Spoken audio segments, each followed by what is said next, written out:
سوال یہ آیا ہے کہ یہ سب کیسے ممکن ہو گیا؟ نواسہ رسول بے دردی کے ساتھ شہید ہو گیا اور نواسہ رسول اور تمام اہل بیت اور نواسہ رسول کے ملنے والے ان کے متبعین ان کی بے حرمتی کی گئی، ان کو شہید کیا گیا۔ اور یہ کیسے ممکن ہو گیا کہ ان کی مستورات کو اور بیماروں کو گرفتار کر لیا گیا؟ یہ بات سمجھ سے والا تر ہے، تو ذہن میں رکھیں قبل اس کے کہ میں اس کا جواب دوں۔ آپ اگر ہمارے چینل پر نئے ہیں تو اس کو سبسکرائب بھی کر لیں اور آگے شیئر بھی کر لیں، اور انشاءاللہ العزیز نیکسٹ ویڈیو میں ہم کربلا کے مقاصد کا بیان کریں گے کہ کربلا ہونے کا مقصد کیا ہے۔ تو میرے دوستو اپنے جواب کی طرف آتے ہیں۔ اصل میں نبی کریم صلی اللہ تعالی علیہ وسلم یہ امام الانبیاء ہیں، تمام انبیاء کے سردار اور ساری کائنات کے نبی ہیں۔ تو اللہ تعالی سے نبی کریم صلی اللہ تعالی علیہ وسلم نے 3 بڑی بڑی خواہشات کی تھی، 3 عزائم کیے تھے، اور امام الانبیاء علیہ صاحب الصلوۃ والسلام بڑے بڑے 3 عزائم کریں، 3 خواہشات کا اظہار فرمائیں، اللہ انہیں پورا نہ فرمائے، یہ نہیں ہو سکتا۔ خواہش نمبر 1، نبی کریم صلی اللہ تعالی علیہ وسلم یہ چاہتے تھے کہ میری گھریلو زندگی سب کے سامنے آ جائے اور دنیا بھر کے تمام لوگ میری گھریلو زندگی لے کر اس پر عمل کریں، کامیاب ہو جائیں۔ اسی طریقے پر گھریلو زندگی لے کر اس کو اپنائے، مستورات کامیاب ہو جائے، کوئی ایک بھی ناکام نہ ہو۔ عام لوگوں میں یہ ہوتا ہے نا کہ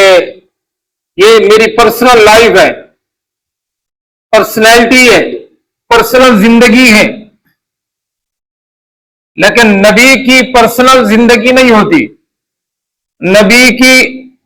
گھر کی زندگی بھی اوپن ہوتی ہے، نبی کی باہر کی زندگی بھی اوپن ہوتی ہے۔ تو نبی کریم صلی اللہ تعالی علیہ وسلم کی یہ منشا تھی کہ اللہ میری گھر کی زندگی امت تک کیسے پہنچ جائے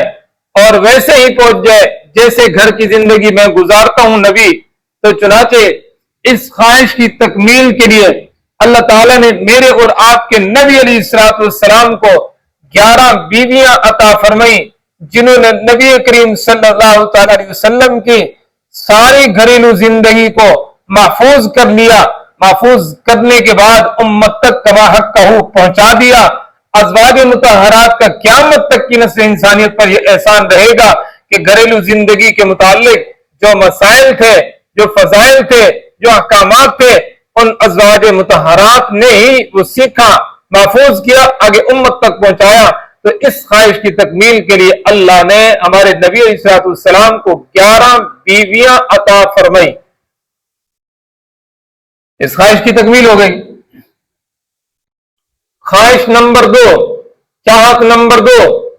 جناب نبی کریم محمد مصطفیٰ صلی اللہ تعالی علیہ وسلم، ان کی منشا و چاہت یہ کہ میرا دین جو اللہ نے مجھے دین دیا ہے، یہ دین ساری دنیا کے اندر پہنچ جائے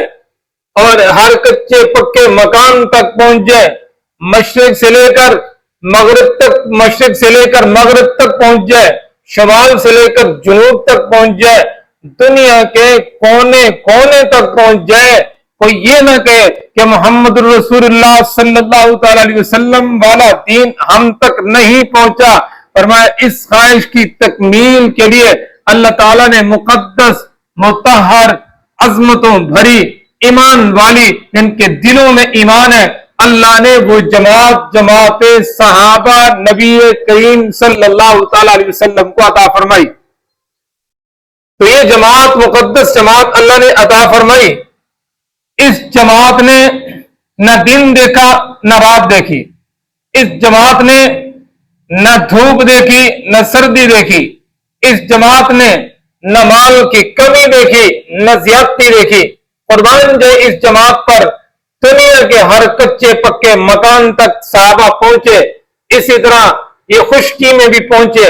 ترے میں بھی پہنچے، مشرق سے لے کر مغرب تک انہوں نے دین پھیلایا، اور اس طریقے پر شمال سے لے کر جنوب تک انہوں نے دین پھیلایا، یہاں تک کہ صحابہ کرام کی جماعت جانے لگی، اور آگے جو ہے نا سمندر تھا، پانی تھا، تو پانی کے اندر اپنے گھوڑوں کو ڈال دیا اللہ کا نام لے کر، اور یہ کہتے ہوئے کہ یہ اس طرح کہیں محمد رسول اللہ صلی اللہ علیہ وسلم کے دین سے یہ بھی محروم نہ رہے۔ حضرت امیر معاویہ کے زمانے میں صحابہ کرام جماعت کے ساتھ گئے، یہاں تک کہ آگے پانی کی موجیں، اور اس طرف سے یہ پانی کی موجوں پر آنے کے بعد کہنے لگے ہمیں اگر معلوم ہو جائے سمندر کے اس پار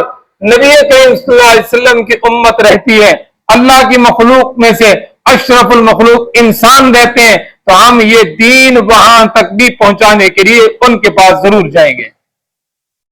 تو اس خواہش کی تکمیل کے لیے اللہ تعالی نے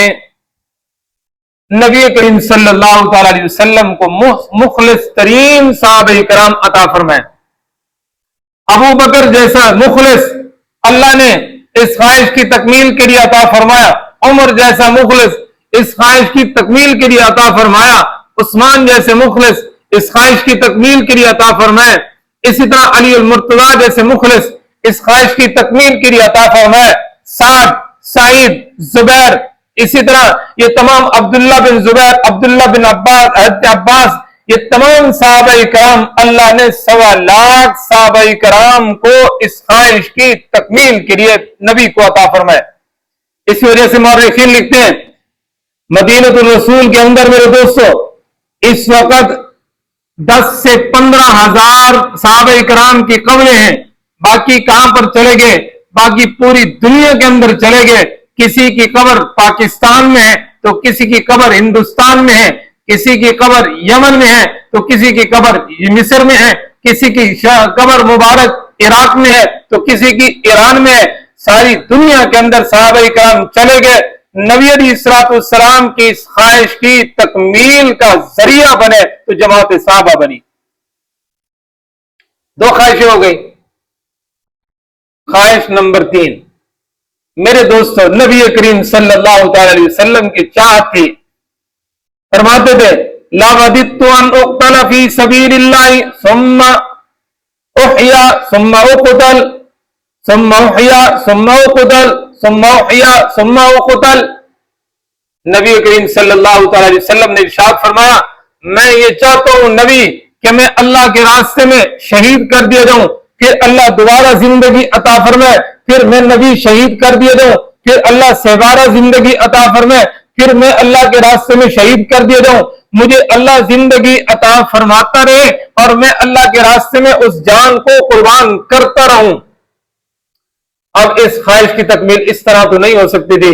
کہ کوئی کافر، کوئی بدبخت، کوئی منافق ہے اور جناب نبی کریم صلی اللہ تعالی علیہ وسلم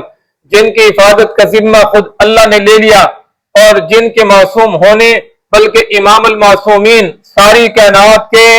انبیاء معصومین کے امام اللہ نے بنا دیا اور پھر اللہ نے اپنا محبوب بنا دیا، تو کوئی بندہ یہ طاقت رکھے دنیا کے اندر وہ جا کر نبی کو نعوذ باللہ سرتن سے جدا کر دے یا نبی کے اوپر اس طرح کے مظالم ڈائے کہ نبی کی جان چلی جائے، کسی کو اللہ نے یہ جرت نہیں دی کہ یہ میرا محبوب ہے،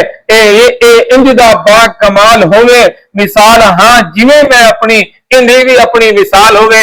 انجدہ محفوظ ہوئے مثال ہاں جنہیں میں اپنی اندھی اپنی مثال ہوئے۔ تو اللہ نے ایسی حفاظت فرمائی، ساری کائنات کے لوگ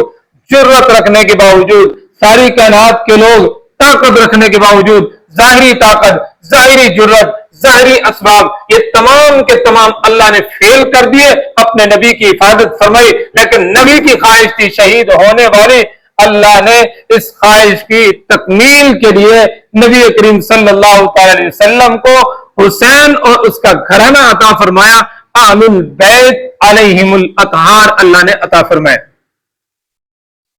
اب شہید یہ ہوئے، اس کو نبی کریم صلی اللہ تعالی علیہ وسلم نے ارشاد فرمایا، نبی کا فرمان یہ اللہ کے حکم کے بعد ہوتا ہے، وما ينطق عن الهوى